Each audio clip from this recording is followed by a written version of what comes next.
they use other animals to play, how they storm the shores, and who has a chance to kill the king of the oceans after all. Let's go. I don't think I need to explain what orcas are. They're huge, black and white, predatory, just devilishly smart. No kidding. To understand how powerful orcas are as hunters, it's enough to say that they have a thoughtful plan for each hunt, depending on what exactly is the future dinner. Orcas, and they almost always hunt in groups, choose a certain strategy. For example, they need to disorient a shark to eat it. For a school of small fish, something like a carousel of air bubbles will do. And when it comes to whales, it's better to see with your own eyes. The attack follows a brutal but working scheme. Orcas take turns ramming, biting, and pulling the whale by the pectoral fins, and as a rule, exhaust their prey. Even despite the size difference, one gets tired of such a thing. Imagine being bitten by several medium-sized dogs at the same time. And then they also try to drown you. Yes, orcas block the whale's breathing hole. And after a chase that can last for hours, the exhausted giant drowns. And then the final strike. Whales, of course, come in all sorts of ways, too. Some of them, especially the young ones, aren't much bigger than orcas themselves. But what about the blue whale? It's said to be the largest creature that has ever existed on our planet. It weighs over 190 tons. That's what we're gonna eat, orcas must have thought, and they rammed it. Now think about it. Several orcas, which are actually just toothed dolphins, turn a blue whale to flight. Even a giant like that prefers not to mess with them. But the most common prey of killer whales are baby whales. It's so common that whales even protect the offspring of other species if they can. For example, humpbacks were once seen guarding a small gray whale, and it was already dead. They simply didn't allow the killer whale to finish what they started. Probably because they know what happens with the prey, because orcas are such gourmands. Humpback whale calves are one of their favorite dishes, and orcas often eat only their tongues, and leave the rest of the carcass for scavengers. Why? Well, apparently it's very tasty. By the way, the same thing happens with sharks. Orcas eat only their liver, because it contains useful substances. In short, sharks are kind of like vitamins. And you know, here I am talking about how orcas prey on different types of marine animals. Can't anyone stand up to them? Just so long as it doesn't come down to the sperm whale. Orcas hunt females and calves of this species, but try to stay away from the males. The heavy and powerful tail of the sperm whale has the potential to deliver fatal blows. The exact force of such blows is unknown, but an adult sperm whale weighs about 90 tons. That's about 10 times the size of a classic Route Master double-decker bus. Orcas wouldn't stand a chance if the sperm whale were a little more aggressive and smarter. Most whales are huge, but they're not really very intelligent. Apparently, all that they have are their tails. What if that same sperm whale was as smart as a human? Hey you! Yeah, on the other side of the screen. What would you do if you were a sperm whale suddenly attacked by an orca? Surely you'd turn around faster and hit it with the tail. Or maybe you could use your teeth. Each of them weigh 2.2 pounds. It'd be nice to start using them. Another predator that can fight orcas back is the great white shark.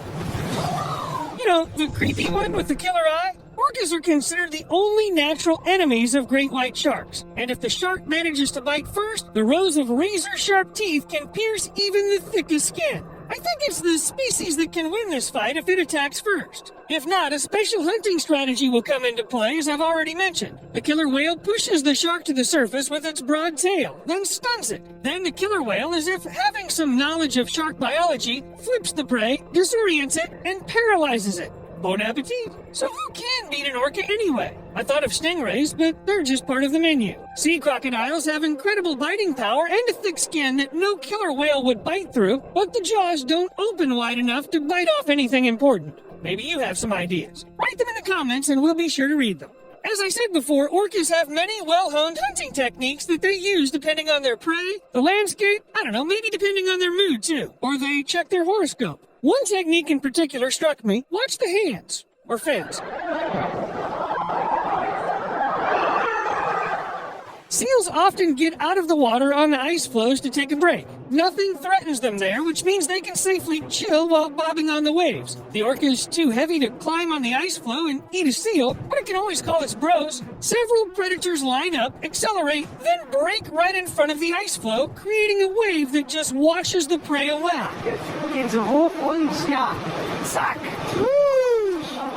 All the orcas have to do is catch it in the water. There's nothing difficult here. They do it all the time. Sometimes, however, the prey manages to climb back onto the ice, and then the huge wave attack is repeated. Again, and again, and again. No one's in a rush here, you know. Oh, yes. As you've probably figured out by now, orcas are intelligent, ruthless predators that... What's that? Oh, another one? Maybe it means something. Yes. In addition to their other qualities, orcas are known for their rather strange playfulness. They play like real psychos. Literally. No, seriously, look at this. Instead of just eating a poor seal, orcas play with it like a ball. And again, and again. Sometimes it's a kind of practice just to keep their killer skills up. Sometimes it's a demonstration for the younger generation, and sometimes the game remains just a game. Orcas kill because they're bored. Hey Steve, what should we do tonight? Let's throw other animals until they die. By the way, it's not just seals that suffer. Sometimes it can be stingrays, turtles, or even a penguin.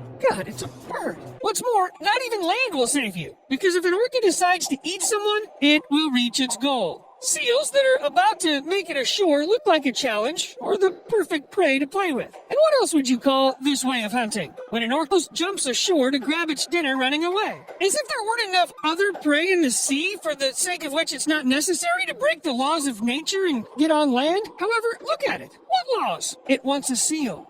Sometimes this desire can turn into a serious problem for orcas. You can find tons of videos online of these predators who got too carried away hunting, missed the tide, and, yep, that's right, they got trapped.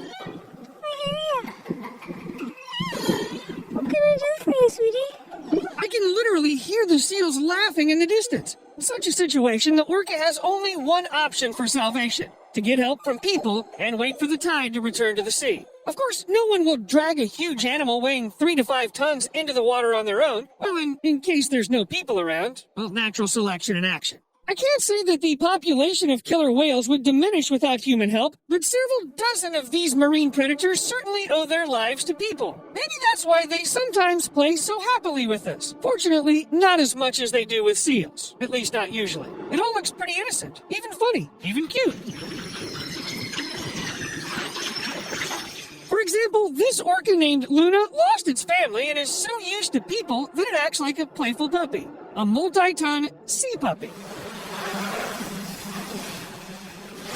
Looking at how orcas play with people, somehow you forget that they're cruel predators, and they have no equal in the sea. And if you've seen Free Willy, you probably can't help but get the feeling that you're being shamelessly deceived. And it's true. Hollywood is the chief deceiver. Even those orcas that perform in aquariums aren't the sweet, good-natured creatures. The best and most horrifying example is Tilikum, a trained male involved in at least 3 human killings. The first was Kelty Byrne, who slipped and fell into a pool where Tilikum and 2 other orcas were. They tossed the girl between them with their jaws, submerged her in the water, and prevented her from surfacing. Kelty drowned. The second victim was a man who snuck into Tilikum's pool after the aquarium closed. But the third human attack was the worst. The orca dragged an experienced trainer, Don Brancho, into the water by the hair right at the beginning of the show. In front of an astonished audience, Tilikum played with the victim as if she were a toy. By the time the people could get to Dawn, she was already dead. What about the killer?